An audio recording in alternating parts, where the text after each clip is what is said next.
Kje se boste sestali s finskimi preiskovalci?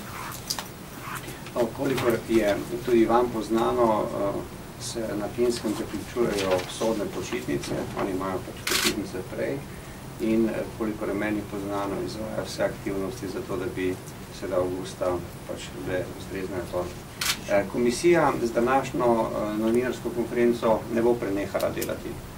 Verjetno bodo mene sicer jutri razrešili, vendar sem še zmeraj svoboden državljan in poslanec.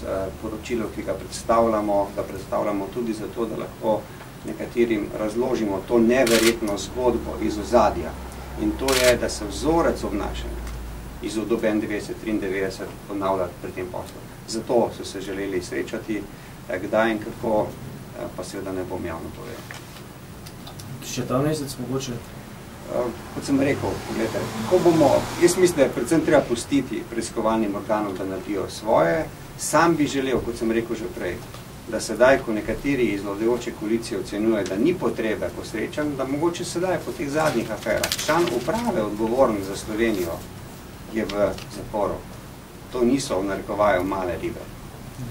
In zato seveda bi predpostavljal, da se bodo gospodje iz vladajoče koalicije in jutri imajo to možnost na glasovanju odločili in vendar dopustili, da bi komisija lahko delala in se tudi srečala in predvsem predstavila nekatere dokumente, ki smo izbrali, ki seveda daje jasne indikacije, da imamo seveda ponovitev vzorca obnašanja. Jaz se tukaj ne bom spuščal v vse detalje leta 1991, ampak samo en detalj, ki ga je seveda gospod Moge povedal in je ključen. Nam so vse priče trdile, delali smo zakonito ali v skladu z navodilom nadrejenih. Dejstvo je, da se je delalo mimo državnega proračuna. In dejstvo je, da je seveda pri tem poslu, ko je Rotis moral dobiti posredniško vlogo, ravno tako delalo v nasprotju z seveda načeli dobrega gospodarjenja, zato netransparenten, negospodaren posel in uporabljajo vsa sredstva.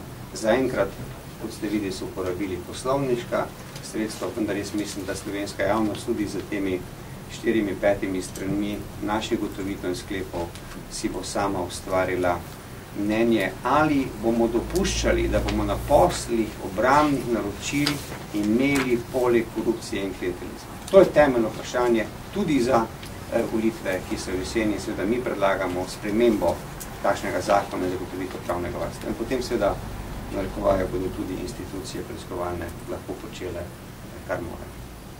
Naprej. Hvala lepa. Ja, pa ali pričakujete, da bi lahko prišlo tudi v Sloveniji do kakšnih aretacij? Sprašujete zakonodajno vejo oblasti, jaz mislim, morate to vprašanje postaviti. Glede na te ugotovitve, Jaz bi tako rekel, to, kar je povedal gospod minister Erjavec, drži.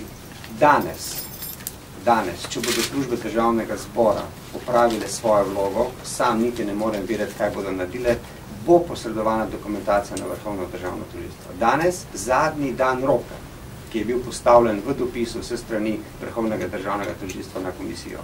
In jaz se že 15 dni prerekam z gospodom Lončarjem, ali bodo to pripravili in kaj bodo pripravili. Torej, jaz bi rekel tako, če gospod minister Erjavec v zadnjem letu ni bil nikoli kontaktiran o teh zadevah, potem je jasno, da imamo popolno blokado na slovenski strani. In zato seveda k sreči smo v Evropski uniji in k sreči seveda imamo neodvisne, če tudi finske preiskovalne organe v tem prostoru, ki ga imenujemo pač Evropska unija.